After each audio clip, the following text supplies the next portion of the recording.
Hello, my name is Yamini Aiyar, and I'm the President and Chief Executive of the Center for Policy Research, a think tank based out of New Delhi.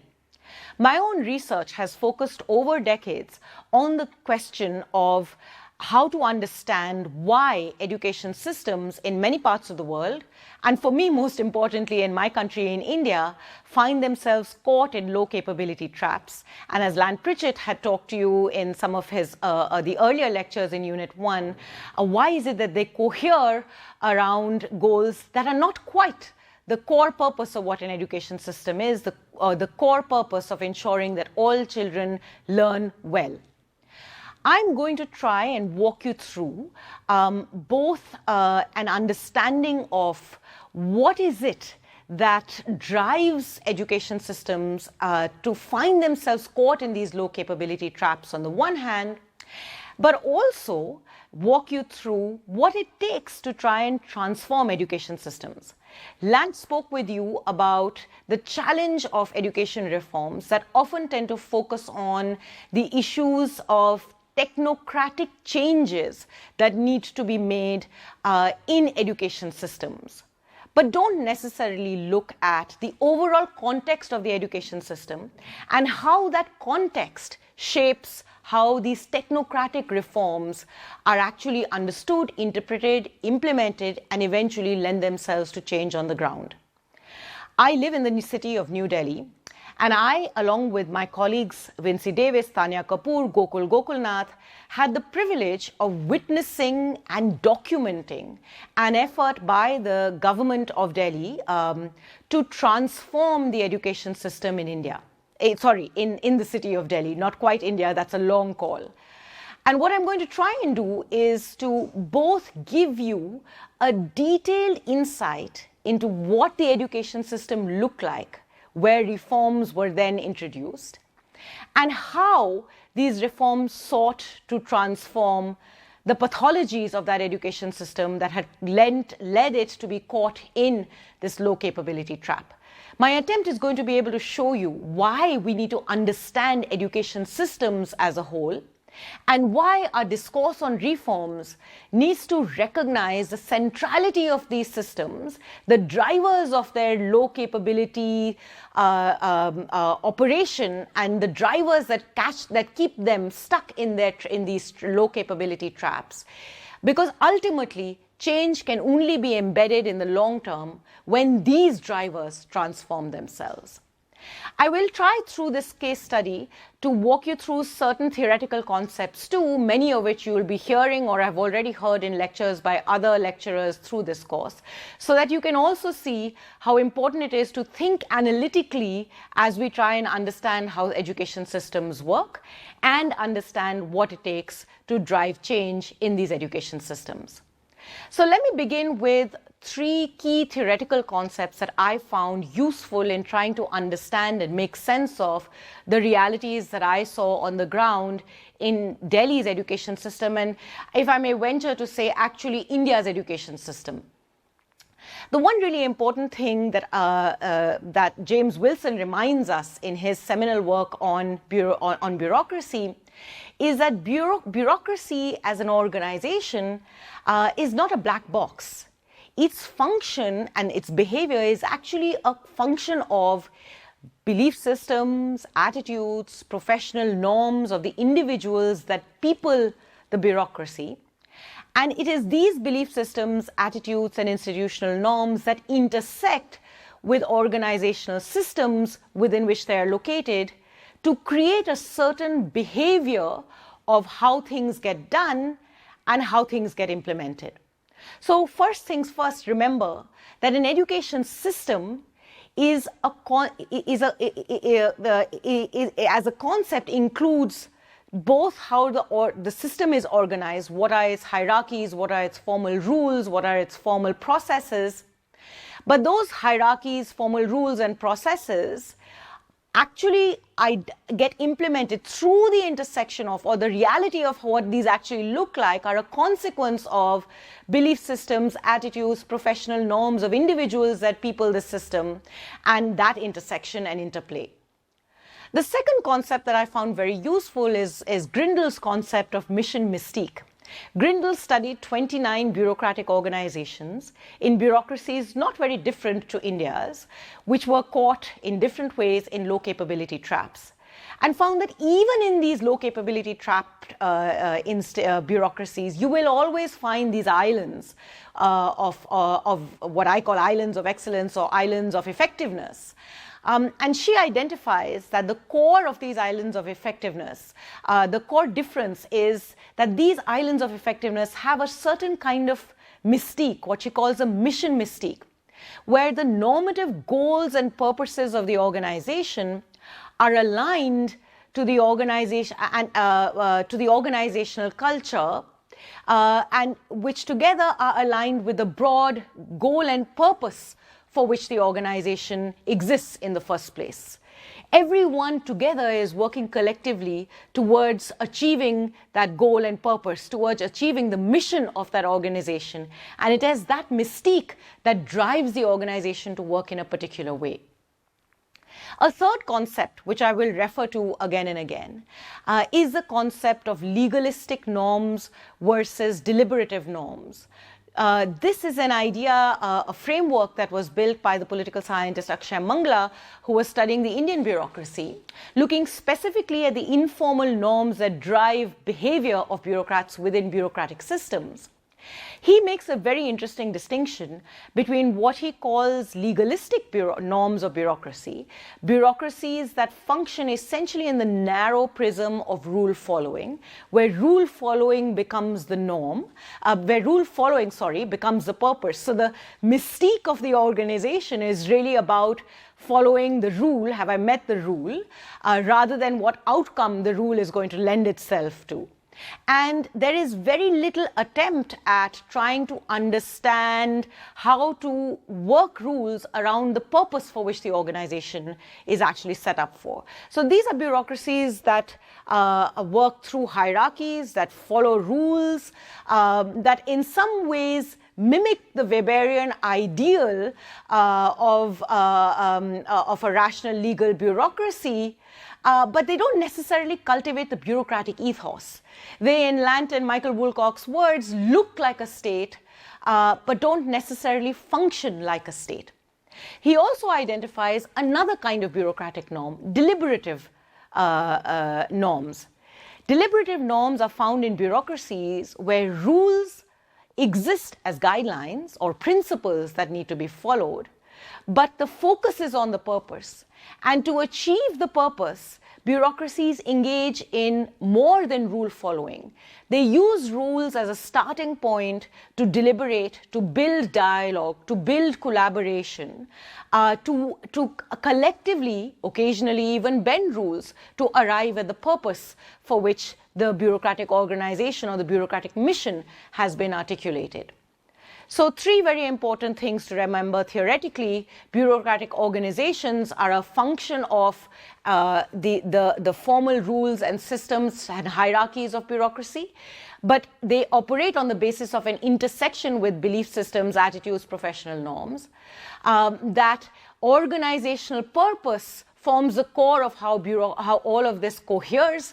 When organizations cohere around the core mission and goal and purpose, that goal, purpose, and mission becomes the mystique towards which organizations cohere. And the nature of that coherence is dependent on legalistic forms of behavior versus deliberative forms of behavior. When we encountered the education system in Delhi, we found classic illustrations of what is essentially an extremely legalistic, narrow, rule-following, in a very narrow sense bureaucracy, where the mystique, such as it were limited to the mystique of the achievement of what the rule was asking you to do. So here are some things that education bureaucrats and teachers in the front line of schools said to us. We are just post officers, they said. Not post officers in the classic sense of efficiency, I'm taking a letter from place X and delivering it to place Y, but a post office in the form of my only role is to move a paper from place X to place Y. I don't necessarily have any agency. We asked some bureaucrats once, education bureaucrats, what suggestions they would have to offer within their hierarchy to improve the quality of teaching inside their classrooms. What suggestions can I give? Said many that we spoke to quite repeatedly. After all, my priority simply here is to implement my orders. Who are we? We feel like we are simply antennas, curiously receiving orders and responding to them, not necessarily thinking. This puzzled us no end. After all, being a bureaucrat in the Indian bureaucracy, for sure, is a matter of huge status and power. And on an everyday basis, the Indian bureaucrat exudes that power in their interaction with the ordinary citizen. Yet when you ask them what it means to be a bureaucrat, they would talk about being post officers. They would talk about being nothing but antennas who respond to signs that they get from the top and follow orders. So what was actually going on here? As we dive deeper into how the state functions, what its everyday systems and behaviors look like, we discovered that the Indian bureaucracy and the education system more specifically is driven quite deeply with three things that we heard again and again: orders, circulars, messages from the top. And these orders and circulars came literally in the form of paper. So we looked a little bit at histories of South Asian bureaucracies that have a colonial legacy. And we discovered that, in fact, many who've studied the everyday of the Indian bureaucracy have described the Indian bureaucracy as a paper state, a state obsessed with a passion for paper. This has its roots in its colonial bureaucracy, but what it does mean is that every action of the state literally finds its articulation in the form of a file, or in the form of an order, in the form of a circular that is pushed through the system, and action is taken on the basis of what is said on the circular. That is how the hierarchy articulates itself in everyday life, and it is the paper that essentially is the sort of physical form of the norms of rule following that pervade through the Indian bureaucracy.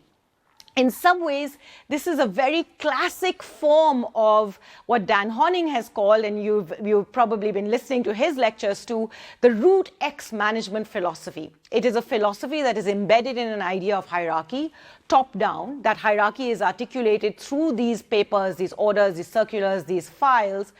And responsiveness at the bottom, where action has to be taken, is designed through the system of hierarchy, coercion, and command and control. It is root X through orders and circulars that is the everyday life of the education system in India.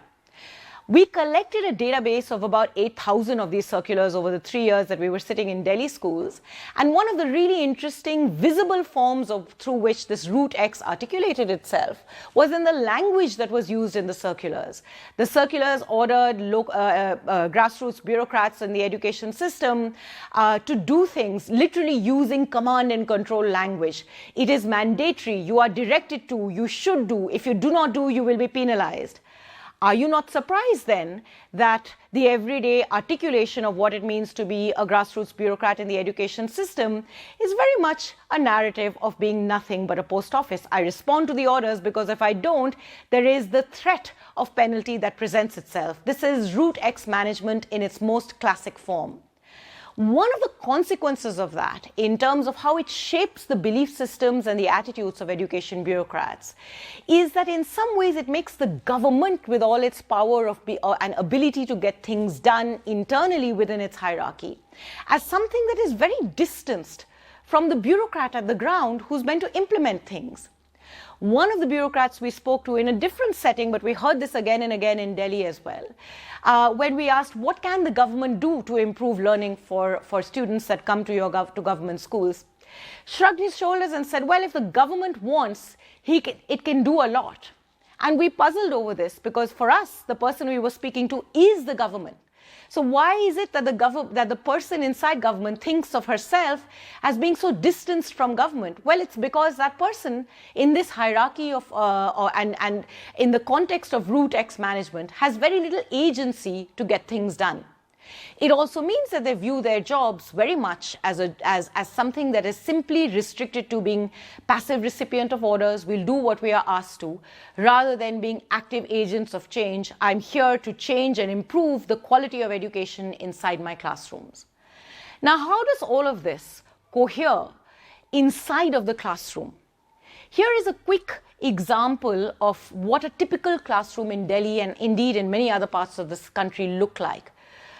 The classroom is very much about the teacher following the syllabus to ensure that the syllabus gets completed, paying a little bit of attention to those children that seem to be in a place where they're ready to understand what the syllabus requires them to understand, and not so much to all the kids at the back who may not necessarily be at the level at which the syllabus requires them to be to comprehend and understand. Why? Because the teachers essentially see their job as in this sort of framework of passive agents responding to orders. One of the clear things that they are told is that you have to ensure that you complete the syllabus and that as many children as possible pass your exam. So syllabus completion and pass percentages are at the heart of what the typical classroom in Delhi looks like. And I have in my slides some vignettes of what the teaching looks like. I hope you will be tempted to read this in a little bit more detail. But it essentially encourages a kind of teaching that is about writing on the blackboard, checking to see if some kids who are close enough to understanding what you're writing in the blackboard comprehend so that they can pass the exam. It's about exam readiness.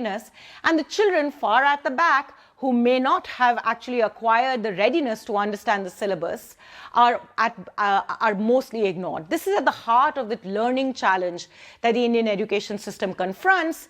And the reason why it isn't seen as a huge problem for the most part is because the education system coheres around rules, orders, sees itself as passive. I will do what I'm told, rather than as an active agent. The classroom is a place of learning and I want to try and change things. Now, how does this actually translate for a teacher?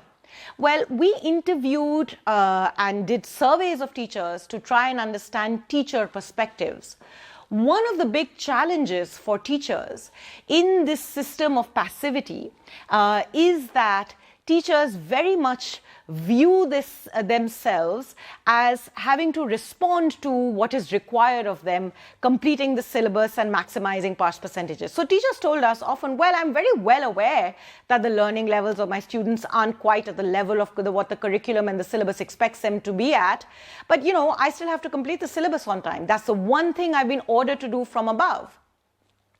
So teachers understand the challenge, but at the same time, they find themselves constrained, or they have created a narrative for themselves where they are unable to respond to the problem that they are confronting because they are embedded in a system which is so tied into legalistic norms.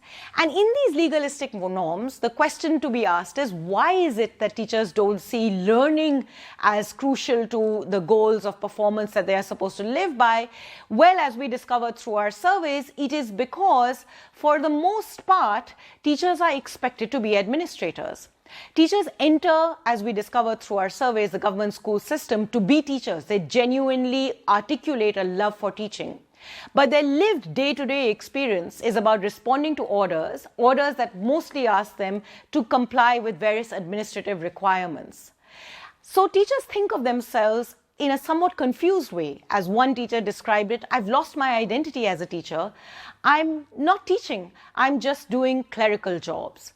So professional identity too, in this context, coheres around this idea of administrative tasks, less so of tasks of improving learning inside classrooms, creating what I call a classroom consensus, which is embedded into the education system, where the classroom is very much seen as a space for completing the syllabus, maximizing pass percentages of those who are as close to the syllabus expectation, the curriculum expectation as possible, and moving on, rather than ensuring that the last child learns. That's the challenge that the Indian education system needs to fundamentally address.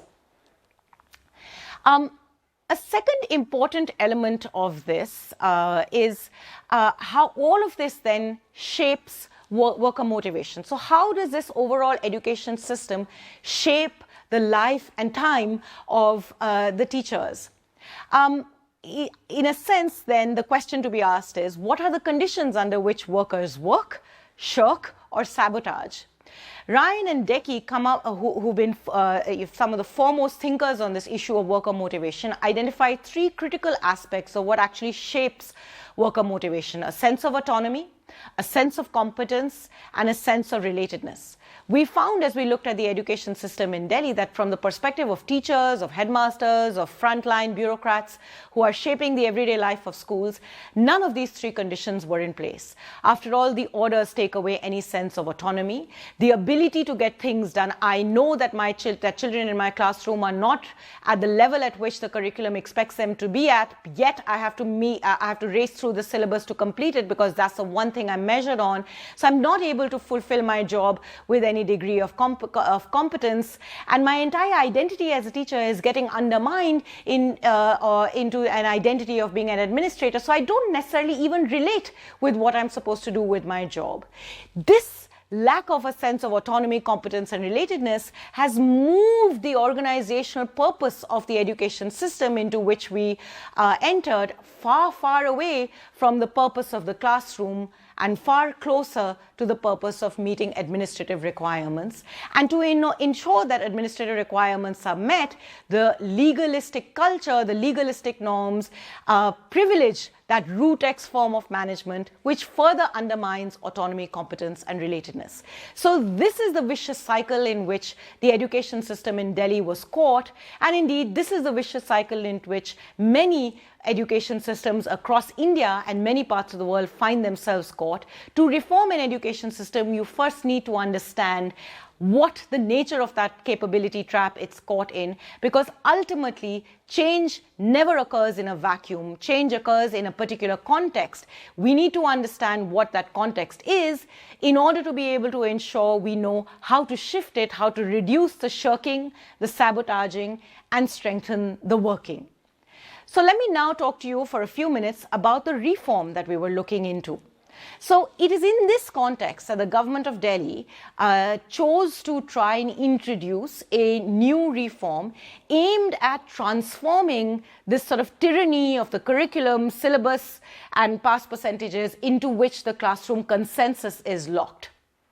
It sought to do this, and that was the particular thing that the particular reform that we studied closely, by adopting the method of teaching at the right level and adapting it in some senses inside the classrooms for standards 6, 7, and 8.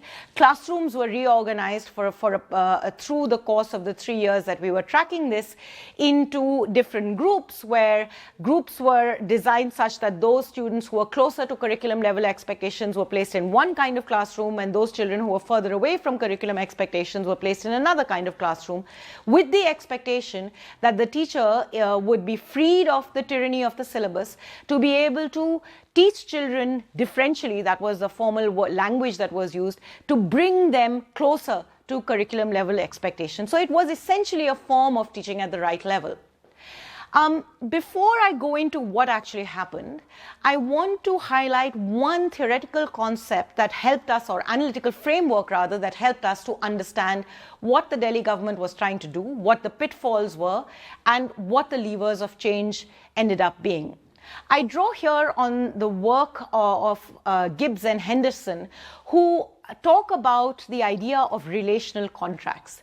They say that the movement from low-performing organizations to high-performing organizational cultures cannot be built through traditional modes of formal contracts. And that's really important, because often when we think of the challenge of poor quality teaching, when we think of the challenge of poor quality schooling, at least in India, we look to try and change the terms of the contract.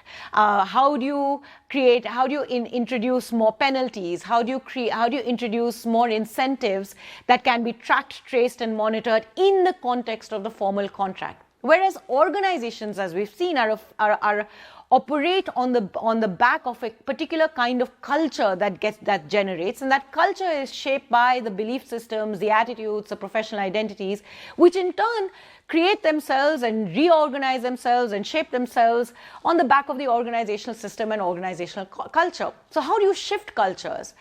Gibbons and Henderson argue that shifting culture requires moving away from thinking of formal contracts towards relational contracts.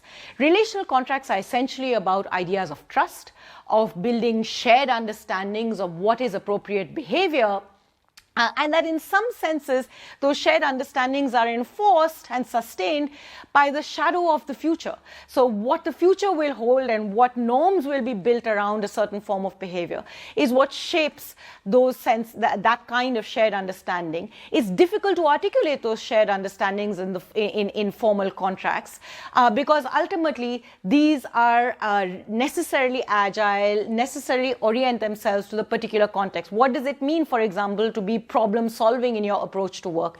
I cannot say that the way to be problem solving is A, B, C, D. It depends on the nature of the problem, the context in which I confront the problem. But as long as I have that approach, I will be able to find an answer rather than follow whatever the rules said and go A, B, C, D, right? So building trust and shaping understandings collectively around what behavioral approaches are is what the core heart of what is at the heart of a relational contract. There are two very crucial elements to it. One is clarity, getting the other party to understand the objectives of the change, and the second is credibility, persuading employees that managers will keep their promise. So I'm going to talk to you about this change from the perspective of how effectively or ineffectively the Delhi reformers were able to infuse clarity and credibility into that reform. Don't forget that these reforms were introduced in the context of an education system caught in a low capability trap with low worker motivation, where professional identities were moving far away from the norms of teaching to the norms of administration, where root X management dominated how workers saw themselves, and where essentially, therefore, we had a work culture that was about passivity and responsiveness to orders rather than active agency towards the purpose or core mission, the mystique of building a robust education system. So what happened? Let me first talk about clarity. At one level, our reformers had a very, very clear understanding of what the clarity of what they were doing was. The early messages from the reformers at the highest level of the political spectrum were very much, can we get slide 9? The early reformers were very clear about the message that they wanted to present to teachers. The message at its core was about teacher first, about the core purpose of teaching as central to what a teacher does rather than about administration. An attempt was made to craft a new language by talking in a motivational framework, by trying to move the language of the circulars away from that directive of should do, must do, orders, etc., towards a more deliberative, norm-shifting language. But this clashed very much with the old. Let me give you two examples. We were once sitting in a training session where the education minister, who was at the heart of these reforms, the face of these reforms, gave to teachers and district and local bureaucrats a very powerful motivational speech about how they come first and the classroom comes first. Everyone was energized. He left. Who was left behind? The bureaucrats who are charged with implementing things, those who've been in the system for a long time, those who are embedded in a particular way of doing things. As soon as he left, the language and the grammar of that meeting changed yet again to root X management, far, far away from the promise of root Y that the education minister was trying to present. You cannot change everything, and the words of the minister were simply not enough to change that deep culture. Another example, early on in the reforms, a grand attempt was made to try and build a more deliberative space through parent-teacher meetings, and the education minister sent out letters to schools, to parents, asking them to attend the meeting and saying very clearly that this is a meeting where parents and teachers should discuss learning objectives, talk about the learning trajectories of their students. This letter was sent out to all the schools, it was sent out to all the parents, and then the Department of Education sent out a circular, because after all, you can't have the parent-teacher meeting without the circular. The circular converted this very deliberative framework into a checklist of 5 things that need to be done. Biscuits must be served, a prayer must be had, the report card marks must be shared with parents. Because in fact, for the teachers who are embedded in a particular education system, the idea of deliberation itself was so new. They simply did not know. So the first challenge that the reform confronted, given the context in which they lived, and by the way, nothing takes place in a school until a circular is issued. It doesn't matter how powerful a politician you are. If the circular doesn't come, it's not taken seriously, because that is the culture of the bureaucracy. So the other clash was, how do you change the language of the circulars? We as researchers, asked by the government to document what was happening, could not enter the school without a circular permitting us to enter.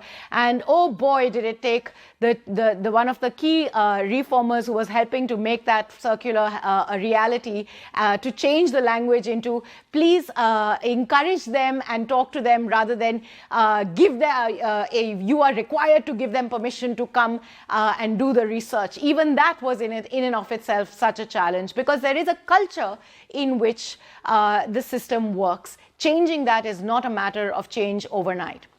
So the clarity, and another aspect of the clarity, the classroom consensus.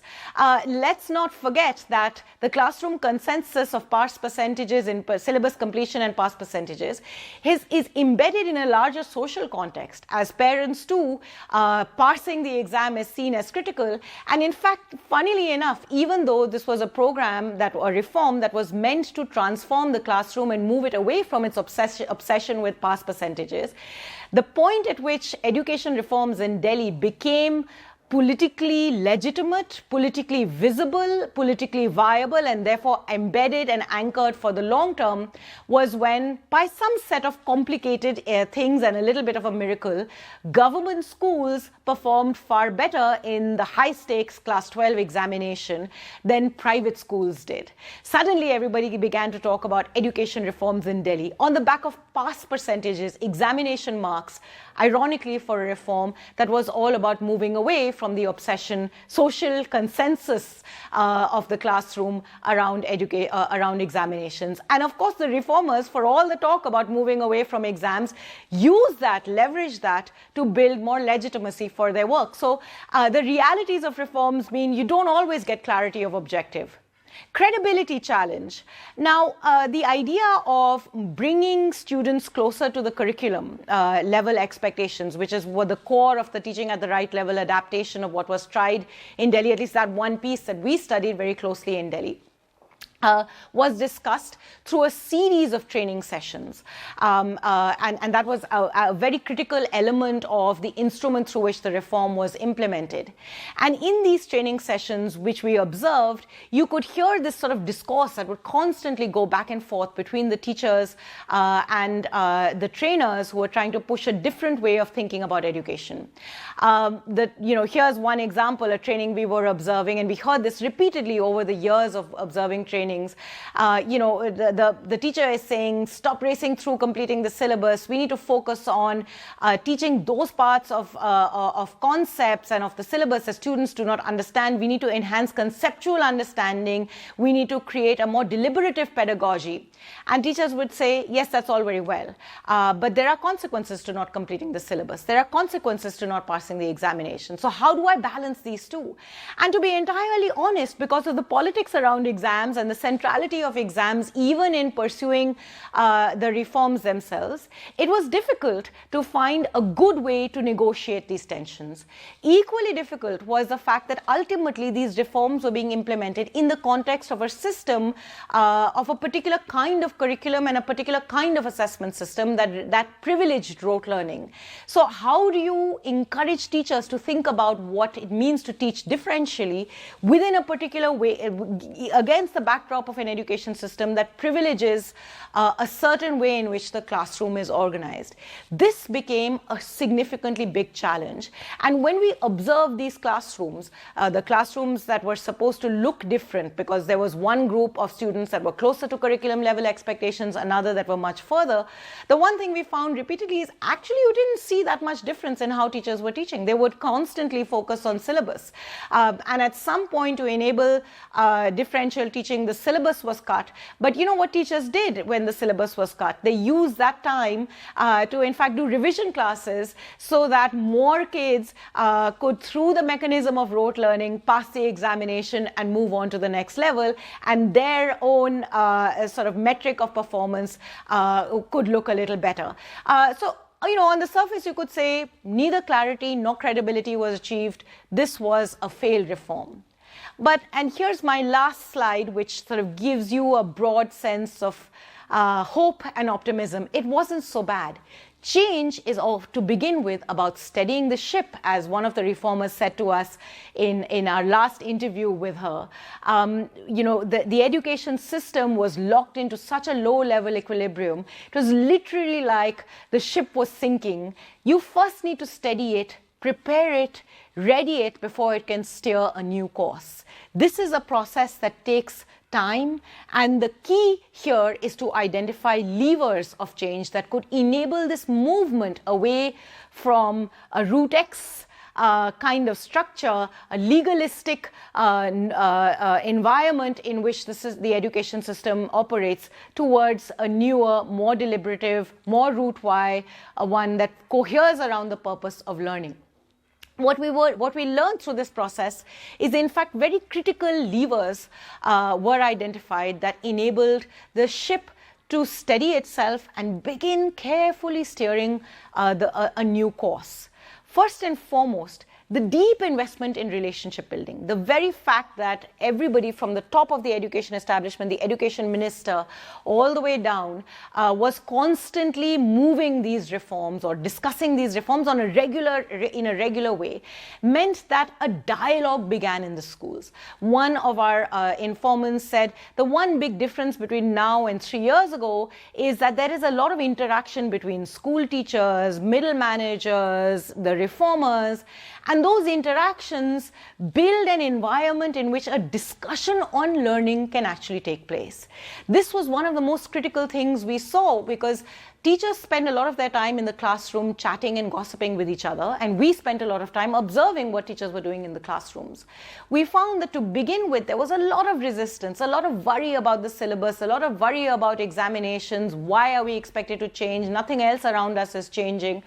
Over the course of 3 years, the conversation in the staff room suddenly shifted. Teachers were still very worried about syllabus. They were still very worried about maximizing pass percentages. But they began to talk about their students differently. They began to talk about students and how students were responding to what was expected of them vis-a-vis the syllabus. A very subtle, small shift, but a shift nonetheless. Suddenly, what children knew or were learning became at the center of the conversation, even though the examination provided the boundaries of that conversation, a crucial first step.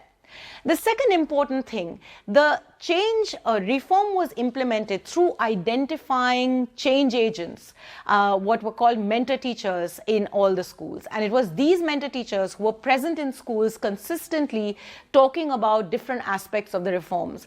Not always very effectively. Sometimes it would reduce itself to administrative requirements, check box, ticking off the box, or whatever was asked for. But their presence nonetheless meant that the memory of the idea that change is needed remained, the conversation of change remained front and center and foremost inside schools over a 3-year period. The last interesting lever of change is to move systems, you need to also expose it to the possibility of change. These were what I call mission mode infusions. At the start of the reforms, when there was a lot of resistance, at some point the government of Delhi introduced a new change. They said we will have a reading campaign for 2 months, and by a particular cutoff date, all students, and by the way, there were many in Standard 6 who couldn't actually read a paragraph, would get to a certain basic level of reading, and they left it to teachers to figure this out. In the first 2 weeks, teachers were mad. They didn't want to have one more thing to do. But But the way in which this mission was organized, the students that they identified were taken outside of the physical classroom and in a very different setting, sometimes under a tree, sometimes in the hall, sometimes in the assembly room. Teachers were teaching them differently, completely outside of the bounds of the syllabus, to try and get them to a level where they could read a paragraph without hesitation. And once teachers found that they were outside the classroom and they could achieve this, suddenly the entire dynamic changed. They became exposed to the possibility of change. And these kinds of infusions were repeated throughout the process. Again, all of which contributed back into the shift we saw in the staff room conversations. So the core point I want to make here is that change is possible. But we must always remember that change takes place in deeply embedded systems that have a peculiar way of functioning. And ultimately, in order for reforms to really transform education systems, we need to first understand the levers of that system that create that low-level equilibrium and look for change levers that can shift that equilibrium, first by studying the ship and then preparing it to steer a new course. Thank you.